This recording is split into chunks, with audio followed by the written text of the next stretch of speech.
Maple Academy Year 1 The Dragon in Ginkgo Forest oleh G.C. Amelis. Chapter 1 The Next Step. Seorang gadis dengan rambut hitam bergelombang menatap sebuah buku di tangannya dengan tatapan kosong. Tercetak judul Rencana Masa Depanku di bagian depan buku tersebut. Di bawah judul itu tertera sebuah nama, Shalima Shero. Shalima atau yang biasa disapa Shal sudah menatap buku itu selama lebih dari 15 menit. Banyak hal berkecamuk di dalam pikirannya. Akhirnya, dia sampai pada suatu titik di mana dia mulai menangis. Shal mendekap buku itu dan menangis dalam diam. Shal, maafkan ibu ya nak. Sheris, ibu Shalima menghapus lelehan air matanya. Dia menatap Shalima yang terbaring lemas di tempat tidur. Ibu ini bicara apa? Jangan khawatir, Bu. Ini paling demam biasa. Mungkin aku sedang tidak fit dan pilek saja. Nanti juga sembuh sendiri. Shal merasa sangat lemah, tapi tetap tersenyum supaya ibu dan adiknya tidak khawatir. Bagaimana ibunya tidak khawatir dan merasa bersalah? Kemarin ibunya memberitahu Shal berita yang sangat buruk. Keadaan ekonomi keluarga mereka semakin sulit dan ibunya hanya bisa membiayai sekolah satu orang anak. Tentu Shal tidak akan rela adiknya tidak sekolah. Itu artinya Shal yang harus merelakan impiannya sendiri. Dia memutuskan tidak melanjutkan ke sekolah menengah atas saat lulus 5 bulan lagi. Ibu Shal yakin anaknya itu jatuh sakit karena frustrasi. Samuel, adik Shalima, menatap kakaknya dengan cemas. Seumur hidup, baru kali ini dilihatnya Shalima terbaring lemah di tempat tidur. Padahal, tadi pagi dia terlihat baik-baik saja. Ibunya juga pernah bilang, Shal termasuk anak yang sangat jarang sakit. Sekarang, gadis itu terbaring lemah. Syam hampir tidak percaya kalau kakaknya itu sedang sakit. Dengan hati-hati, Syam meletakkan plester kompres demam di kening Shal. Anak perempuan itu sudah memejamkan mata dan menapas pendek-pendek. Syam mengira kakaknya sudah tidur. Padahal Shal sama sekali tidak bisa tidur. Dia cemas bukan main. Saat berjalan pulang dari Madam His Library tempatnya bekerja paruh waktu, Shal merasa ada sesuatu yang menyambar tangan kanannya. Kejadiannya terjadi sangat cepat. Shal tidak bisa melihat apa yang menyambar tangan kanannya karena jalan yang dilewati cukup gelap. Serangga, tikus, entahlah. Yang Shal sadari kemudian adalah pergelangan tangan kanannya agak bengkak dan ada 2 titik berdarah di sana. Itu seperti bekas gigitan serangga, gigitan tikus, entahlah. Sampai di rumah, Shal merasa tidak baik-baik saja. Ini menakutkan, karena sebelumnya dia tidak pernah merasa seperti itu.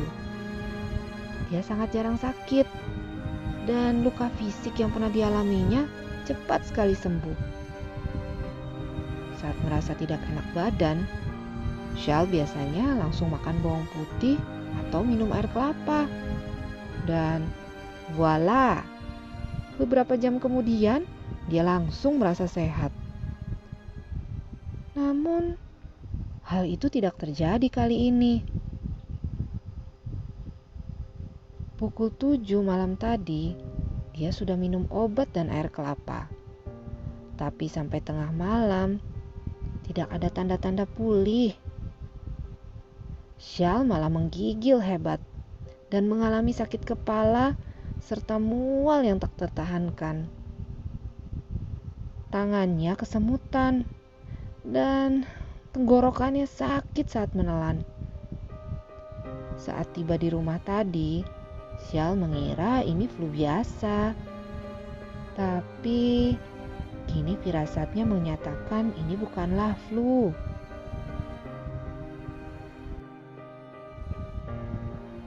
Flu tidak akan menimbulkan memar seperti ini. Shal bergumam dalam hati. Dia tadi memeriksa luka di tangannya dan sangat terkejut melihat ada bercak-bercak ungu di sepanjang lengan kanannya. Ibunya tertidur di pinggir tempat tidur, sementara Syam tidur di tikar. Shal menangis pelan karena merasa sangat ketakutan.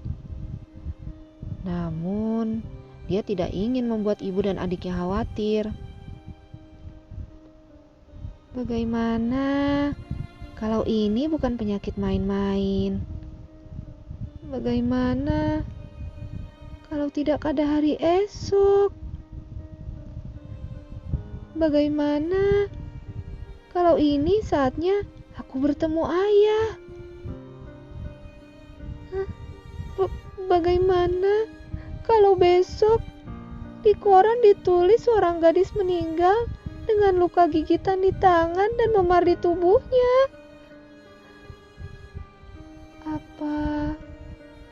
Apa ibu dan Syam akan sedih, nangis? Jadi apa Syam kalau sudah besar nanti?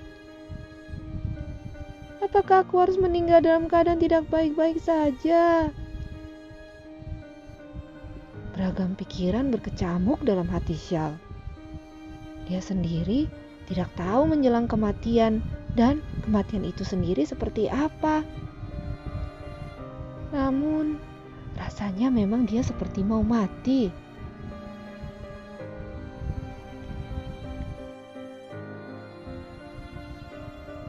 Apakah ini bisa jadi gambaran saat-saat menjelang kematian?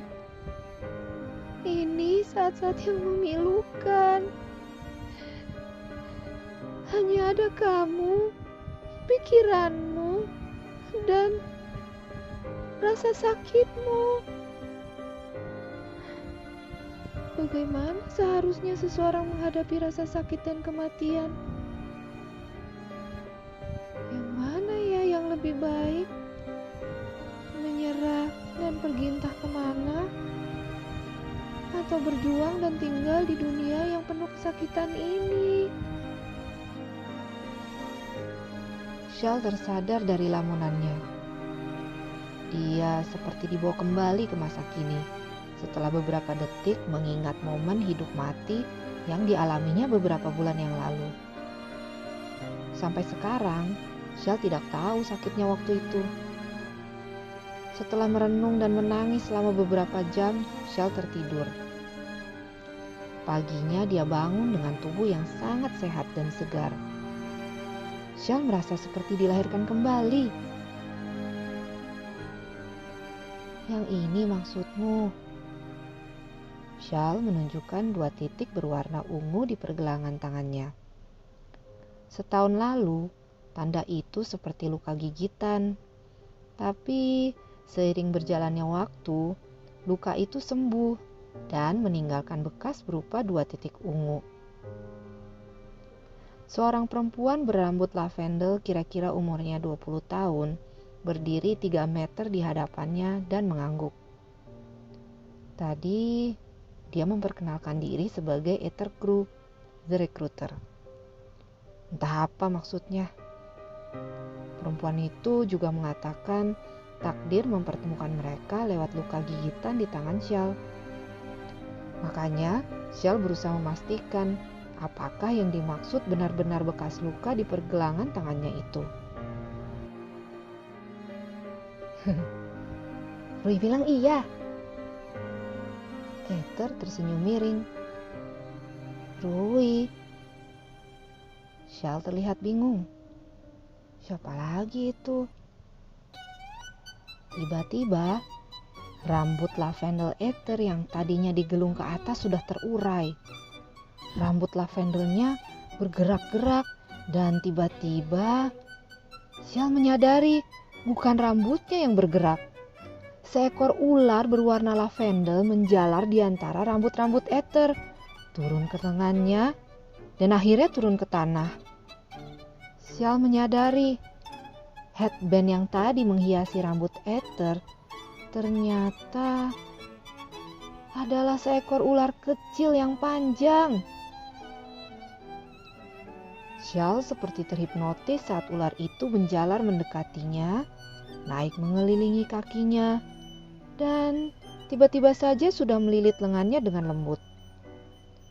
Shal tidak menghindar sama sekali dan membiarkan ular itu merayap di tubuhnya. Kini, lidah Rui si ular menjulur dekat 2 titik ungu di pergelangan tangannya. Ether merapikan coatnya sambil berjalan mendekati Shal. Suara langkah botnya di tanah terdengar sangat keren. Saat mereka sudah berhadapan, Ether menekan beberapa tombol di jam tangannya dan jam itu langsung mengeluarkan hologram. Aku Ether Crew the Recruiter. Ini Rui, the Recruiter Assistant. Kami adalah anggota tim perekrut Maple High School Academy. Saat Ether bicara, tiba-tiba sebuah printed business card meloncat keluar dari hologram jam Ether. Business card itu langsung terbang ke tangan kiri Shal, dan gadis itu langsung memperhatikannya dengan seksama. Ularku punya penciuman yang tajam, dan dia bisa mencium bakat khusus anak-anak sepertimu. Bakat khusus? Shal belum selesai membaca semua informasi di kartu nama, tapi kini sudah ada lebih dari 10 pertanyaan di kepalanya. Banyak bertanya. Cocok menjadi murid Maple High School Academy. Ether tersenyum miring lagi, kemudian menjentikkan jarinya. Dalam sekejap, Shal dan Ether sudah berada di kamar Shal. Pantat Shal mendarat mulus di atas kasurnya. Sementara Ether duduk di kursi bulat yang Shal tidak tahu muncul dari mana. Mereka duduk berhadapan. Secara ajaib, Rui sudah menjalinkan dirinya dengan rambut Ether dan kembali menjadi bandana. Shal merasa otaknya agak kelelahan mencerna semua hal yang terjadi padanya hari itu. Beberapa jam lalu dia mengalami kecelakaan parah, tapi dokter menyatakan hanya ada luka gores tipis di tubuhnya. Belum cukup sampai di situ, seseorang dengan ular sebagai headbandnya muncul entah dari mana, mengatakan hal-hal yang tidak masuk akal, dan dengan satu jentikan jari berhasil membawanya ke kamar. Jarak dari tempat mereka bertemu dan kamarnya itu kurang lebih 2 kilometer. Ini gila. Namun, Shal merasa there are many more to come. Pertama-tama, maafkan aku yang tidak secara sistematis dan teratur menjelaskan semua ini kepadamu. Mau bagaimana lagi? Aku terlalu excited sudah menemukanmu. Aroma bakatmu itu sangat menyenangkan. Ether menghirup napasnya kuat-kuat sambil mengipas-ngipas tangan di udara. Aroma. Seperti yang tadi sudah aku sampaikan, saat luka di tanganmu sembuh, angin membawa aroma bakatmu ke lidah Rui dan dari lidahnya ke hidungku. Kami sudah menemukanmu 3 bulan yang lalu dan sejak saat itu secara intens mengamatimu. Ether memajukan kepalanya lebih dekat ke depan wajah Shal. Dan kejadian kecelakaan siang ini benar-benar membuatku yakin kalau kamu memang berbakat dan berpotensi menjadi murid Maple High School Academy. Shal menelan ludah. Maafkan aku ya yang tidak secara sistematis dan teratur menjelaskan semua ini kepadamu. Ether menarik kepalanya dan tertawa kecil. Mau bagaimana lagi? Aku terlalu excited sudah menemukanmu. Sebaiknya mulai dari mana ya kita? Pernah dengar Maple High School Academy sebelumnya? Seorang gadis dengan rambut hitam bergelombang memusatkan pandangannya pada halaman sebuah buku yang terletak di atas meja. Jangan hilang, jangan hilang, jangan hilang. Gadis itu, Shalima Shero, dari tadi berdoa dengan hati yang teguh sampai keningnya berpeluh. Ether mengatakan, ini adalah proses akhir perekrutan murid Maple High School Academy. Pada proses ini, Ether akan menuliskan namanya di buku legenda Maple Academy. Jika namanya tidak hilang ketika dituliskan, berarti kemampuannya diakui oleh para legenda dan dia bisa lanjut mengejar mimpinya di Maple High School Academy. Namun, jika namanya hilang ketika sudah ditulis, berarti ditolak. Another heartbreak. Shalima tidak sanggup membayangkannya. Shalima Shero. Nama itu terlihat jelas dalam lembaran buku. Shal terus menanti sampai akhirnya Ether menutup buku itu dan mencubit pipi Shal dengan gembira. Tidak kusangka, aku benar-benar bisa menemukan jarum di tumpukan jerami. Selamat Shalima Shero, kamu diterima sebagai murid Maple High School Academy. Ether tertawa lebar. Shal hanya diam sambil tersenyum kaku. Ether tersenyum geli. Aku punya berita lain yang akan membuatmu melongo. Ether memajukan kepalanya lebih dekat ke depan wajah Shal. Hero Izia dari Winter Kingdom bersedia menjadi sponsormu. Sponsor? Shal bertanya dengan kening berkerut. Iya, seperti yang sudah kamu ketahui, baru pertama kali Maple High School Academy menerima ras manusia sebagai siswa. Ini hal baru, dan sebagai siswa, mungkin kamu akan membutuhkan banyak penyesuaian. Saat Hero Izia bersedia menjadi sponsormu, itu berarti dia bersedia mendampingi dan membantumu secara khusus saat menjalani masa adaptasi dan belajar di Maple Island. Seketika, Shal tersipu malu. Hero Izia adalah pria yang berhasil membuat ibunya mengizinkan Shal bersekolah di Maple Academy. Kini, pria itu juga bersedia membantunya sepanjang masa belajar di Maple Island. Dunia baru yang belum pernah dia dengar sebelumnya. Isn't it too perfect? Entah kenapa, Shal merasa dikasihi dan menjadi sangat bersemangat. Nah, tadi hanya selingan informasi sedikit. Sekarang mari kita bicarakan hal-hal yang harus kamu persiapkan untuk proses penerimaan siswa baru. Ether memencet beberapa tombol yang ada di jam tangannya. Shal mengangguk kuat-kuat. Tanpa sadar, Shal memegang erat sebuah buku dalam pelukannya yang berjudul Rencana Masa Depanku. Shal tersenyum saat mengingat sebuah halaman dalam buku itu. Mungkin impianmu terlihat seperti suatu titik di langit. Namun ingatlah, langkah pertama yang diinjakan manusia di bintang dimulai dari sebuah langkah di bumi. Namaku Shalima Shero. Impianku menjadi dokter.